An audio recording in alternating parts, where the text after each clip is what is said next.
बिस्मिल्लाहिर्रहमानिर्रहीम। अस्सलाम वालेकुम पाकिस्तान। नाजरीन, आप देख रहे हैं आवाज़ बहावलपुर न्यूज़ चैनल और मैं हूं आपका मेज़बान अहमद महमूद। नाजरीन, जैसा कि आप सब जानते हैं कि हम आप लोगों के लिए आज की शख्सियत प्रोग्राम लेकर आया करते हैं। आज मैं दुनियापुर बार एसोसिएशन में मौजूद हूँ। आज मैं आपको जिस शख्सियत का तारुफ़ करवाने जा रहा हूँ, आप किसी तारुफ़ के मोहताज नहीं हैं। डायनामिक पर्सनैलिटी हमारे साथ मौजूद हैं, सीनियर कानूनदान मेरे साथ मौजूद हैं। चौधरी मोहम्मद जुल्फ़िकार चीना साहब, एडवोकेट हाई कोर्ट। आप 2012 से 2019 तक तहसील सदर मुस्लिम लीग नून दुनियापुर रह चुके हैं। आप 2019 से ताहाल ज़िली सदर मुस्लिम लीग नून लॉयर फॉर्म ज़िला लोधरा हैं। आप सदर बार एसोसिएशन 2008 से 2009, 2012 से 2013 रह चुके हैं। आज हम कानून के हवाले से बात करेंगे, सियासत के हवाले से बात करेंगे और आपने अपने टेनोर में बार को लेकर क्या डेवलपमेंट करवाई, तो सर से खसूसी गुफ्तगू करेंगे। तो आइए बात करते हैं। अस्सलाम वालेकुम सर। जनाब वालेकुम सलाम। कैसे हैं आप? अल्हम्दुलिल्लाह, अल्लाह का शुक्र है। सबसे पहले तो मैं आपका ममनून हूँ आवाज़ बहावलपुर का। सर बहुत शुक्रिया कि आपने जहाँ हमें ये इज़्ज़त बख्शी। सर, अगर हम तालीम के हवाले से बात करें तो दुनिया के अंदर जितने लोगों ने कामयाबी हासिल की है तालीम की वजह से की है। बेशक। तो मैं ये पूछूंगा कि आपने अपनी इब्तदाई तालीम कहाँ से हासिल की, आपका तालीमी सिलसिला कैसा रहा? Thank you very much. सबसे पहले तो मैं मशकूर हूँ अल्लाह ताला की ज़ात का, अपने पेरेंट्स का। मैं एक किसान घराने में पैदा हुआ, तो मेरे गांव में चक नंबर 357 WB में उस वक्त प्राइमरी स्कूल था। अच्छा। तो प्राइमरी स्कूल से मैंने प्राइमरी किया। उसके बाद मुल्हिका गांव था चक नंबर 343 WB। अच्छा। वहाँ से मैंने मिडिल किया। फिर चक नंबर 362 WB है, वहाँ से उस वक्त वो पहला स्कूल हाई हुआ था। अच्छा। तो हमारा पहला सेशन था, वहाँ से मैंने मैट्रिक किया। उसके बाद बीकॉम किया मैंने government college of commerce Multan से। उसके बाद यूनिवर्सिटी गिलानी लॉ कॉलेज से मैंने LLB किया। ठीक। तो मुझे फ़ख्र है कि एक मीडियाकर घर से अल्हम्दुलिल्लाह मैंने अपनी तालीम मुकम्मल की और मेरे पेरेंट्स की उसमें बहुत ज़्यादा कंट्रीब्यूशन है, जो उनकी कुर्बानियाँ हैं। ठीक। अल्लाह ताला की रहमत से उसमें कामयाबी मिली। सर, वकील बनने का शौक़ कैसे पैदा हुआ? आपको शौक़ था या वालिद साहब ने कहा कि वकील बनना है? देखिए, ये किस्मत के फ़ैसले होते हैं। मैंने जो जैसे आपको बताया कि मैंने बीकॉम किया। बीकॉम के बाद मेरा CA का चॉइस था, तो 2 साल मैंने CA में भी टाइम लगाया। अच्छा। उसके बाद थोड़ा सा एफिलिएशन हुई वकला के साथ। अच्छा। तो जब हम हाई कोर्ट में देखते थे वकला को यूनिफॉर्म में, तो थोड़ा सा एनर्जेटिक वो एक ज़हन बना। तो 95 में मैंने लॉ शुरू किया। अच्छा। 91 से 2-3 साल का गैप था उसमें CA में, जैसे मैंने अर्ज़ किया जी। तो उसके बाद मुझे शौक़ पैदा हुआ वकील बनने का। ठीक। अल्हम्दुलिल्लाह बड़ा अल्लाह ताला ने करम नवाजी की। पॉलिटिक्स में भी, वकालत में भी अल्लाह का शुक्र है। ठीक। एज अ सीनियर कानूनदान एक अच्छे वकील में क्या खसूसियात होनी चाहिए? देखिए, सबसे पहले मैं कहता हूँ कि यंग लॉयर्स को हार्ड वर्क है। ये ऐसा प्रोफेशन है, ये सारा साल सारी ज़िंदगी इसमें इंसान सीखता है। रोज़ बरोज़ नई डेवलपमेंट आती हैं, नई अमेंडमेंट्स आती हैं। उसके साथ साथ चलने के लिए जो है ना, सीनियर्स को भी चाहिए कि यंगस्टर की जितनी हो सके पॉसिबल हेल्प करें, उनकी गाइडलाइन उनको फ्राहम करें। तो जो जूनियर्स के लिए है उसमें मैं उनको ये मैसेज दूंगा कि ये प्रॉपर एक यूँ समझ लें एकेडमी है फॉरएवर। इसमें ये नहीं कि नोबडी इज़ परफेक्ट। अब ये समझ लें कि जनाब शायद 2-4 साल लगाने के बाद कोई कंप्लीट वकील बन जाता है, तो ये इम्पॉसिबल है। तो इसमें सारी ज़िंदगी इंसान सीखता है। ठीक। तो सीनियर्स लॉयर से भी हमने यही सीखा कि रेस्पेक्ट दें आप सीनियर्स को। हमने दी है अल्हम्दुलिल्लाह, हमें फ़ख्र है, हमारे असातिज़ा हम पे फ़ख्र करते हैं। और जूनियर्स के लिए भी ये मेरा मैसेज है कि जितनी आप रेस्पेक्ट देंगे, जितनी आप मेहनत करेंगे, अल्लाह ताला उसका आपको रिवार्ड भी देगा। सर, हमारी ज़िंदगी में रूल ऑफ लॉ की क्या अहमियत है? देखिए, अगर रूल ऑफ लॉ नहीं है तो मैं समझता हूँ कि माशरा जंगल की मिसाल बन जाएगा। अगर हम लॉ अबाइडिंग सिटीजन हैं, आप डेवलपिंग कंट्रीज़ को देखें, वहाँ पे लॉ अबाइडिंग को फॉलो किया जाता है, तो वहाँ पे क्राइम रेशो नहीं है, वहाँ पे लाइफ जो है बड़ी पुरसकून है। अगर मैं समझता हूँ कि कानून को फॉलो नहीं करता कोई भी है, वो पॉलिटिशियंस हैं, वो वकला हैं, या जो भी माशरे से हमारी सोसाइटी से ताल्लुक़ रखता है, अगर वो लॉ को अबाइड नहीं करेगा फिर तो हर बंदा फ्री हो जाएगा, हर बंदा कानून को अपने हाथ में लेगा। ज़ाहिर है फैसले जब इंसान ने खुद करने हैं तो वो तो फिर अपनी मर्ज़ी के मुताबिक करेगा। तो इसलिए जो कानून की पासदारी है वही माशरे की जो है कामयाबी, उसका दरमदार है उस पर, और उसी से माशरा जो है डेवलप होता है, माशरे की तश्कील पाती है। एक वकील माशरे की इस्लाह के लिए क्या किरदार अदा कर सकता है? जी बिल्कुल, ये बड़ा अच्छा क्वेश्चन है आपका। उसमें यह है कि एक तो हम देखें पब्लिक से रिलेटेड हैं, आम जो पब्लिक हमारे पास लिटिजेंट्स आते हैं उन्हीं को हम थोड़ा थोड़ा अगर गाइड करना शुरू कर दें कि ये कानून है, इसको आपने इस अंदाज में फॉलो करना है, तो मैं समझता हूँ बड़ा अच्छा रोल प्ले कर सकते हैं। उसके अलावा वकला को जो है सोशल एक नेटवर्क भी है, तो सोशल उसमें भी हम कंट्रीब्यूट करना चाहिए। जब सोशल हमारी कोई एक्टिविटीज़ होती हैं, उसमें कोई फंक्शंस हो किसी भी जगह पे, तो इसमें मैं समझता हूँ कि अवेयरनेस पब्लिक को जो है वकला, मीडिया, ये ऐसे दो फोरम हैं कि जो बड़े अच्छे तरीके से अवेयरनेस दे सकते हैं वकला को, उनको उनके राइट्स के लिए, उनकी जो अगर कोई ज़्यादती है तो उनके लिए कानून को क्या यानी इमदाद फराहम करता है, कानून क्या उनकी हेल्प कर सकता है। ये मैं समझता हूँ बेसिक हर सिटीज़न के लिए ज़रूरी है, उसकी बेसिक राइट्स क्या हैं, उसकी बेसिक ऑब्लिगेशंस क्या हैं। तो इसमें वकला का अहम रोल है अगर गाइड करें तो, और पब्लिक को भी चाहिए कि थोड़ा बहुत जहाँ पे उनको असिस्टेंस की ज़रूरत हो प्रॉपरली गाइडेंस लें। हम वक्त हाज़िर होते हैं, फ्री ऑफ कास्ट होती है, और कैलेंडर्स के अलावा जो कोर्ट वर्क होता है उसमें तो डेफिनेटली जी। तो उसके अलावा बाकी एट एनी स्टेज जो भी गाइडेंस लेना चाहें सिटीजन, हम हाज़िर होते हैं, मतलब अप्लाई करते हैं। ठीक सर, बार और बेंच के ताल्लुक को कैसा देखते हैं? जी, अल्हम्दुलिल्लाह, अल्लाह का शुक्र है 2008 से जैसे मैंने अर्ज़ किया 2008 में 2009 में भी प्रेसिडेंट था जी। देखिए, अगर बार और बेंच का कॉर्डियल रिलेशन है जी, तो वो हम डिस्पोजल ऑफ केसेस के लिए और वकला जो सॉरी लिटिजेंट्स को एक लीगल असिस्टेंट प्रोवाइड करने के लिए वो बहुत ज़रूरी है जी।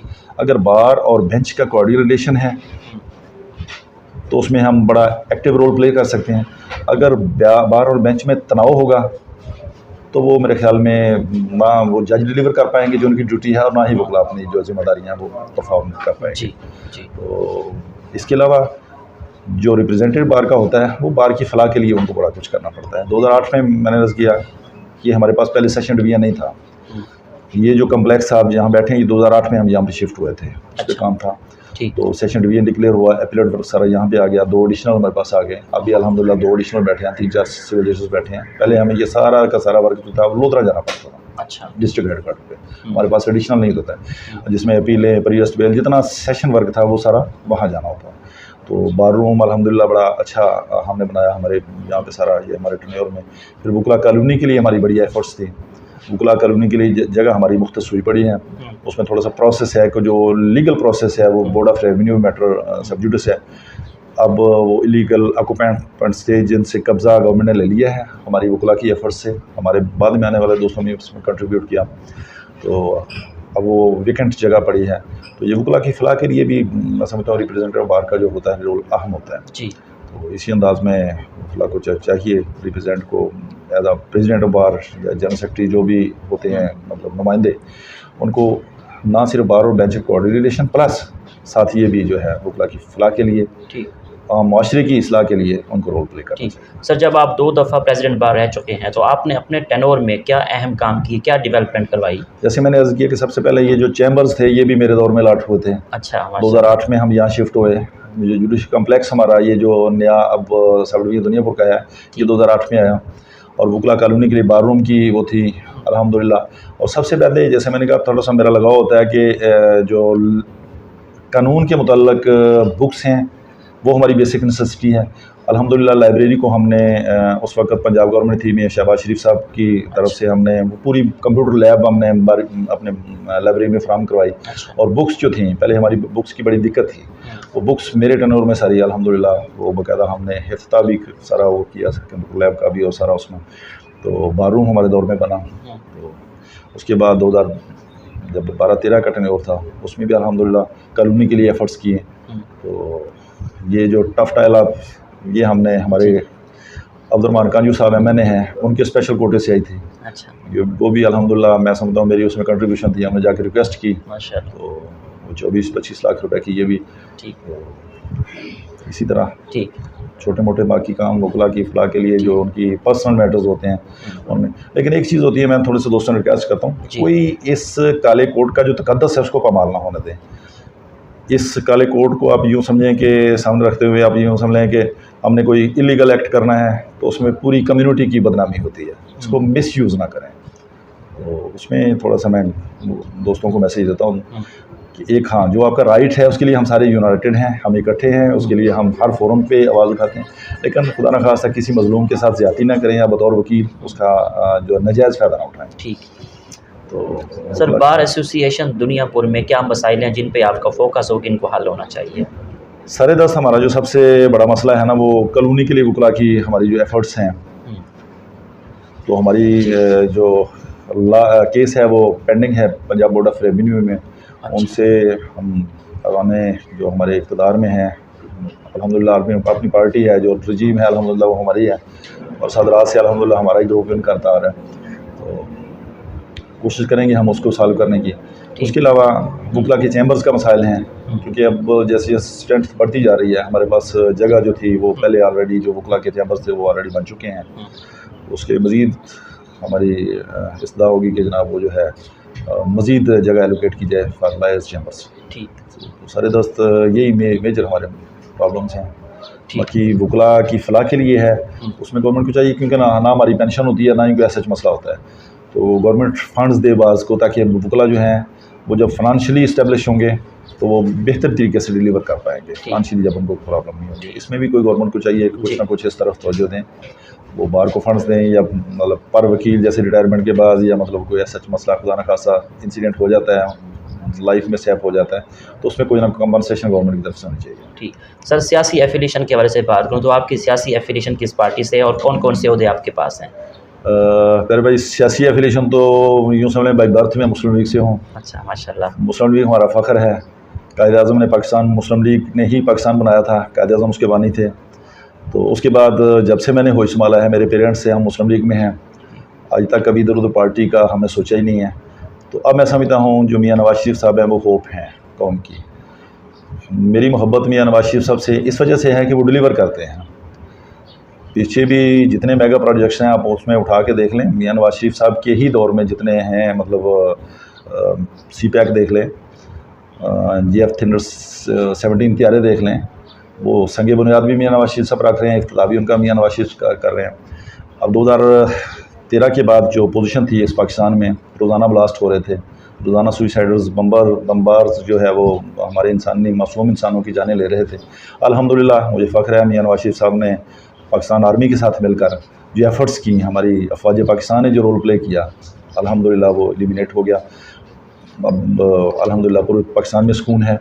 इसके अलावा जो एक गेम चेंजर थी सी पैक, वो मैं समझता हूँ कि मियाँ नवाज़ शरीफ की बहुत बड़ा विजन था। तो इसके अलावा छोटी मोटी और डेवलपमेंट्स जितनी देख लें, मैं समझता हूँ कि मियाँ नवाज़ शरीफ साहब के दौर में हुई हैं। महंगाई, अफरा तफरी का जो आलम था, उससे पहले जो पीपल्स पार्टी की जब गवर्नमेंट आई, उसके बाद मियाँ नवाज़ शरीफ संभाली, उस वक्त इन्फ्लेशन रेट आपका क्या था, फॉरेन रिज़र्व्स क्या थे, तो अल्हम्दुलिल्लाह 6 अरब डॉलर से लेके 24 अरब डॉलर तक लेके जाते हैं, वो मियाँ साहब का विजन ही था।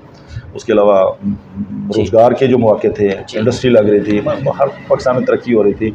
लोड शेडिंग का मसाइल थे, वो एक समझ लें कि वो जिन था लोड शेडिंग का 2008 में 24 घंटों में मेरा ख्याल 2 या ढाई घंटे लाइट आती थी, जिसमें जनाब वो वोल्टेज भी पूरी नहीं होती थी। अल्हम्दुलिल्लाह उन्होंने 11,000 मेगावाट बिजली सिस्टम में पैदा की, और वो उनकी लॉयल्टी, अगर जो एलिगेशंस आजकल वो एक सियासी स्टैंड बना हुआ है, अगर वो इतने खुदा न खास्ता मैं नहीं समझता कि 1% भी उनमें सच्चाई है उन पर जो एलिगेशंस आ रहे हैं। तो 1998 में जब बिल क्लिंटन ने पूरी फोर्स के साथ पूरी दुनिया ने प्रेशर डाला, उनको ऑफर्स दी कि जनाब आप यूँ कर दें, हम आपको फाइनेंशियली इतना वो डॉलर्स देते हैं, तो उन्होंने सबको जूते की नोक पे ठोकर मारी, और जो हमारा पाकिस्तान का इंटरेस्ट था वो एटमी ब्लास्ट किए। उन्हीं की सज़ा है जो उनके खिलाफ साजिशें हो रही हैं। दूसरी उनका जो जुर्म था वो ये था कि सी पैक लेके आए पूरी दुनिया की मुखालफत के बावजूद। तो मैं समझता हूँ, मुझे फ़ख्र है कि मैं मुस्लिम लीग नून से बिलोंग करता हूँ। अब पार्टी ने मुझे ज़िम्मेदारी दी थी पहले तहसील प्रेसिडेंट की। अच्छा। अब उन्होंने जनाब डिस्ट्रिक्ट प्रेसिडेंट लायर्स फोरम के लिए जो दी है, अल्हम्दुलिल्लाह डिस्ट्रिक्ट लायर्स फोरम जो है इस वक्त पार्टी के साथ शाना बशाना है। जहाँ पार्टी की जो खिदमत होती हैं, जो डिमांड होती हैं, हम इंशाल्लाह साथ जाते हैं, साथ करते हैं। ठीक, तो उनकी मोहब्बत है। ठीक। सर, इस्लामी जमहूरिया पाकिस्तान वज़ीर आज़म मियाँ मोहम्मद शहबाज शरीफ साहब की लीडरशिप को कैसा देखते हैं? देखिए, मियाँ नवाज़ शरीफ साहब की कारकर्दगी ना पहले ढकी छुपी थी, और इंशाल्लाह हम होप करते हैं कि पहले जैसे पंजाब में उन्होंने डिलीवर किया है, उससे बढ़कर मरकज़ में करेंगे। लेकिन अनफॉर्चुनेटली जो हालात अब हो चुके हैं, हम ये देखें कि कोई अलादीन का चिराग है नहीं कि विद इन फ्यू डेज़ जो है उसको सारा सिस्टम को कर देंगे। अब जो पेट्रोलियम मसनूआत थी, अब जो सबके सामने हालात, जो ये शोर बनता है वो समझता है कि IMF के साथ जो इनके एग्रीमेंट्स थे, जो पाकिस्तान इन्होंने उसके मैं समझता हूँ गिरवी रख दिया था पिछली गवर्नमेंट ने, इमरान खान साहब ने, जो बड़ा कहते थे हमने खुदकुशी करनी है। 2016 में मियां नवाज शरीफ साहब थे जिन्होंने खैरबाद कह दिया था IMF को।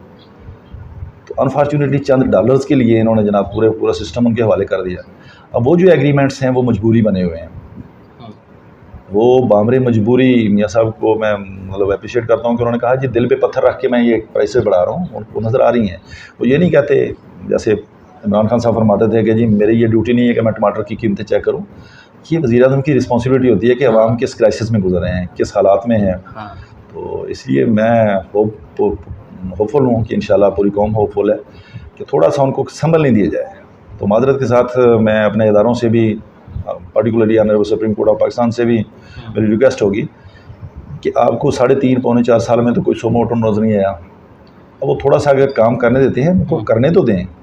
हाँ, जहाँ पे ज़रूरत होती है ठीक है, हमारा आईनी इदारा है, उसका राइट बनता है कि वो जनाब वहाँ पे सोमो ऑटो भी ले। लेकिन अनफॉर्चुनेटली कि आप बिल्कुल एक प्राइम मिनिस्टर के हाथ पाँव बांध दें, एडमिनिस्ट्रेटिव जो वर्क है उसको आप बिल्कुल क्लोज़ कर दें, तो ये मेरे ख्याल में प्रॉपर नहीं है। ठीक। सर हमज़ा शहबाज शरीफ वज़ीर आला पंजाब की लीडरशिप को कैसा देखते हैं, जिन्होंने चोलिस्तान के मसाइल के हवाले से, चोलिस्तान की महरूमियों के हवाले से काम किया, और दूसरा जो चीफ मिनिस्टर गुजरे हैं उस्मान बुज़दार सर, उन्होंने स्पीडो बस जो है भावलपुर से भी ख़त्म कर दी थी। अभी हमने सुना है कि दुनियापुर से मुल्तान भी स्पीडो बस लाने का इरादा रखते हैं, इस बारे में क्या कहेंगे? मैं इसमें अर्ज़ ये करता हूँ कि मेरा मुस्लिम लीग से मैंने कहा फ़ख्र मैं समझता हूँ कि मैं बिलोंग करता हूँ मुस्लिम लीग नून से, वो हमेशा खिदमत की सियासत की है उन्होंने। अब तरीन साहब थे, जहांगीर तरीन साहब जी, वो मैं समझता हूँ कि प्राइम मिनिस्टर के बाद डिप्टी प्राइम मिनिस्टर वही थे। लोधरा से वो अपने हल्का इंतखाब था उनका, उनको चाहिए था कि डिस्ट्रिक्ट लोधरा के लिए भावलपुर के ये उनका रीजन था, वो डिलीवर करते। लेकिन अनफॉर्चुनेटली जैसे आपने खुद फरमाया कि एक स्पीडो बस जो मियाँ शहबाज शरीफ साहब दे गए थे, एक फैसिलिटी थी लोधरा और भावलपुर की आवाम के लिए, बहुत बड़ी एक सहूलत थी, वो भी उन्होंने छीन ली। बुज़दार साहब ने तो वो भी छीन के जाकर DG खान या जहाँ भी उन्होंने एडजस्ट किया उसको। तो मियाँ हमज़ा शहबाज शरीफ साहब तशरीफ़ लाए, हमारे कायदे मोहतरम अब्दुर्रहमान कांजू साहब डिवीजनल प्रेसिडेंट हैं, स्टेट मिनिस्टर हैं, उनको आवाम की डिमांड का पता था। उन्होंने फौरी तौर पे हमज़ा साहब से ये मुतालबा किया और इमीडिएटली भावलपुर से जो है लोधरा वो स्पीडो बस दोबारा बहाल हुई। इसी तरह अब वो फैसिलिटीज़, पेट्रोल की मसनूआत की कीमतें जैसे जैसे इंक्रीज़ हो रही हैं, एक कॉमन पर्सन जो है वो भी अब अफोर्ड करना गाड़ी और मेरा ख्याल है वो भी पब्लिक ट्रांसपोर्ट पे आ रहा है। तो ये बहुत बड़ी एफ़र्ट है मियाँ शहबाज शरीफ साहब की, अब्दुर्रहमान कांजू साहब की, कि अब वो जो मुल्तान से स्पीडो बस आगे 32 पुल तक आ रही थी उसके रूट एक्सटेंड कर रहे हैं अपना प्रियपुर तक, और इसी तरह जो बहावलपुर से आ रही थी उसको किरोड़ पक्का तक कर रहे हैं। ठीक, तो नेक्स्ट जो उनका लाहे अमल है वो ये है कि इसी मुल्तान वाली स्पीडो को कनेक्ट कर दिया जाए किरोड़ पक्का तक, ताकि पब्लिक ट्रांसपोर्ट की, पब्लिक की जो सहूलत है उसको मद्देनज़र रखते हुए ये तमाम का तमाम जो है आवाम को सहूलत दी जाए। ठीक, और इसके अलावा बाकी उनके एफ़र्ट्स जो हैं वो जारी हैं। जैसे चोलिस्तान का आपने खुद फरमाया, जस्ट चंद दिन पहले सोशल मीडिया पे एक आवाज़ उठी, बड़ा अच्छा था, सोशल मीडिया ने जो उस पर फौरी क्विक रिस्पॉन्स जो गवर्नमेंट ऑफ पंजाब ने दिया, तो बड़ा अच्छा उनका एफ़र्ट्स था। वो उनकी जो मसाइल थे हल किए, तो उसकी कोशिश की। बाकी अल्लाह ताला की रहमत है वहाँ पे चोलिस्तान में, वो उसी वक्त इमीडिएटली चंद दिनों बाद बारिश भी होगी, तो बाकी गवर्नमेंट की जो ड्यूटी थी उन्होंने बड़े अहसन तरीके से परफॉर्म किया। ठीक सर, दुनियापुर की सियासतदान दुनियापुर की डेवलपमेंट के लिए क्या किरदार अदा कर रहे हैं? देखें, अब्दुर्रहमान कांजू साहब को मैं खराज तहसीन पेश करता हूँ। हमारा ये जो खानेवाल से लोधरा तक का रूट था जी 100 किलोमीटर का, ये बहुत बड़ा मसला था। रोज़ाना यहाँ पे लाशें उठती थीं, एक्सीडेंट होते थे, और ये बहुत बिजी रोड है, पाकिस्तान का मैं समझता हूँ मसरूफ़ तरीन रोड ये है। अच्छा, तो इस पर सैकड़ों की नहीं बल्कि हज़ारों की तादाद में डेली जो ट्रांसपोर्टेशन होती है, और जो ख़ास तौर पे कैरेज ट्रांसपोर्ट है। तो बड़ा डिस्ट्रिक्ट लोधरा का, ये जनूबी पंजाब का ये मुतालबा था कि ये रोड जो है बड़े अरसे से ये लिंक अराउंड होता आ रहा था। खान साहब ने जनाब प्रीवियस गवर्नमेंट में मियाँ शहबाज शरीफ, नवाज शरीफ साहब से मुतालबा किया, उन्होंने इमीडिएटली, और ये रिकॉर्ड मनसूबा है जो 100 किलोमीटर नियर अबाउट, जिसमें 2 फ्लाईओवर्स भी शामिल हैं, तो ये कलील मुद्दत में 10 माह में ये कम्प्लीट हुआ। तो अब जो तब्दीली आई थी, ये तब्दीली के नाम पे ये लोधरा से बहावलपुर वाला एक मनसूबा था। दोनों क्रेडिट कभी मियाँ शफीक साहब लेना शुरू कर देते थे, कभी तरीन साहब लेना शुरू करते थे। 5 किलोमीटर बना है 3 सालों में, अभी वो भी अंडर प्रोग्रेस है। तो जो काम करते हैं वही नज़र आते हैं। इसी तरीके से सुई गैस का प्रॉब्लम था। सुई गैस तहसील दुनियापुर के रोड पक्का के लिए मुस्लिम लीग ने दी। इसी तरह अब अल्हम्दुलिल्लाह उसको एक्सटेंड कर रहे हैं चकूक तक भी। ठीक, अभी जो अंडर प्रोग्रेस है हमारा मनसूबा वो ये है हमारी क़यादत का कि जो रोड के साथ मुल्हिका 5 किलोमीटर तक के चकूक हैं इंशाल्लाह उनको सुई गैस भी डिलीवर की जाएगी। ठीक, बाकी उसके अलावा जो छोटे लेवल के ये ग्रीन रोड प्रोग्राम था मियां शहबाज शरीफ साहब का, तमाम चकूक को लिंक किया ग्रीन रोड प्रोग्राम के साथ। और मैं फिर हैरत के साथ कहता हूँ, एलिगेशन हम पे आता है ये मुस्लिम लीग का, जो हमारे दौर में बने हुए रोड हैं वो देखें, उसकी जो कास्ट है पर किलोमीटर वो है 56 लाख रुपए।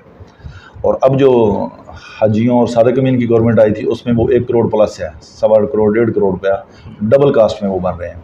और उनका क्वालिटी ऑफ वर्क देख लें तो हमारी लीडरशिप का क्वालिटी ऑफ वर्क देख लें तो आपको डिफरेंस भी वाज़ेह नज़र आएगा। इस वजह से उन्होंने एजुकेशन के लिए बहुत काम किया है। आपके सामने मुल्तान में जो मियां नवाज शरीफ यूनिवर्सिटी है, मियां नवाज शरीफ एग्रीकल्चर यूनिवर्सिटी है, नेशनल मेडिकल यूनिवर्सिटी है, मेडिकल कॉलेजेस हैं, बहावलपुर के लिए हेल्थ के लिए बहुत बड़े काम हैं। वो लातादाद उनके मंसूबे हैं। अगर को थोड़ा सा तसव्वुफ की अनक उतार के कोई भी मेरा भाई दूसरी जमात से अगर बिलोंग करता है वो देखे तो उनके काम नज़र आते हैं। ठीक, काम उनके बोलते हैं। ठीक सर, एज अ कानूनदान मौजूदा तलीमी निज़ाम के बारे में क्या तबसरा है? तालीमी निज़ाम, तालीमी मौजूदा पाकिस्तान हाँ के जी। तलीमी निज़ाम के हवाले से तालीमी निज़ाम में देखें, एक तो कोशिश कर रही थी गवर्नमेंट के इक्वल जो है सिलेबस होना चाहिए, लेकिन उसमें फिर ये नहीं सोचते कि ये प्रीवियसली बड़ा मैं फेडअप हुआ था, ये जो एंट्री टेस्ट का था मेडिकल एंट्री टेस्ट, इसमें जो बहुत बड़ा फला था।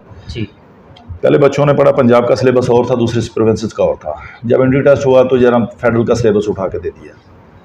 तो इसमें पहले पेपर वर्क होना चाहिए, वो इम्प्लीमेंट फौरी नहीं होना चाहिए। उसको देखना चाहिए कि जो प्रीवियस सिलेबस जो बच्चे पढ़ चुके हैं या कर रहे हैं, उसके बाद जब नया सेशन है वहाँ से स्टार्ट लेना चाहिए। ठीक है, तो गवर्नमेंट को इसमें चाहिए कि इनिशिएटिव ले। अब मोस्टली जो बड़ी बड़ी यूनिवर्सिटियाँ थी, बड़े बड़े कॉलेजेस थे, अब मैं देखता हूँ वो वीरान पड़े हैं और प्राइवेट सेक्टर की तरफ बहुत ज़्यादा तवज्जो है। उसकी वजह ये है कि वो वहाँ से जो रिज़ल्ट्स हैं बच्चों के, जो मेहनत है वहाँ से वो नज़र आ रही है।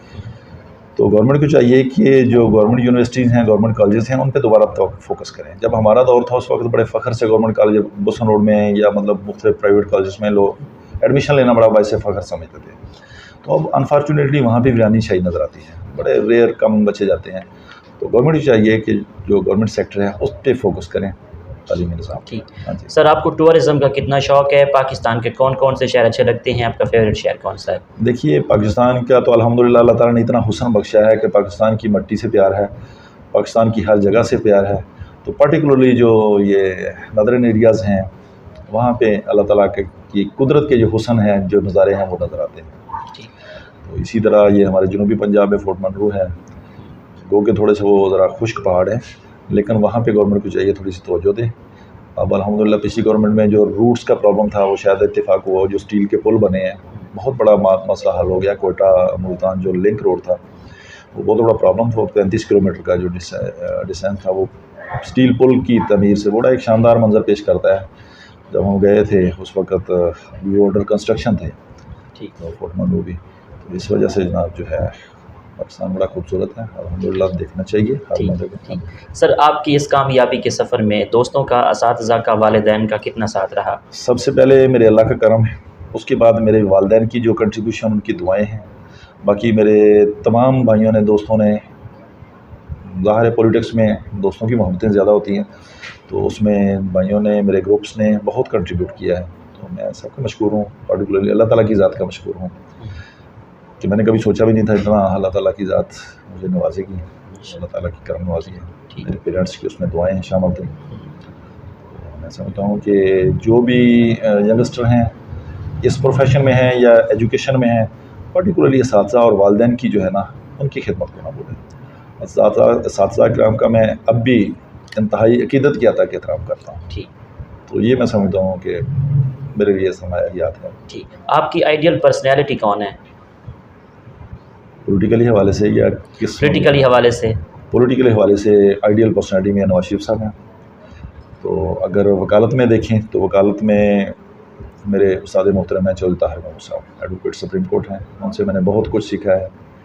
उनसे यानी उनकी हर चीज़ को मैं ट्राई करता हूँ फॉलो करने की।